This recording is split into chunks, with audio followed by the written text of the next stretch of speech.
Alright guys, a quick one. Here, I'll detail how to reject incoming call in iPhone. So if at the end of this you found this offer informative, please don't forget to like and then subscribe. Now, to reject incoming call on your iPhone, the easiest way to do that is just press the side button twice. This particular button, once you have your phone ringing, just double press the side button and this is going to turn off your incoming call. So let's do a practical example. Now, let's say I put a call through to my iPhone from my other phone. And now my iPhone is ringing. I can easily reject this incoming call by pressing the side button twice.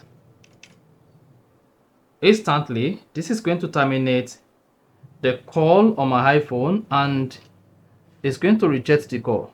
For this, there is no need for me to pick up the call before I can reject the call on my iPhone. So, like this. And that's it. So that is exactly how to reject incoming call on iPhone.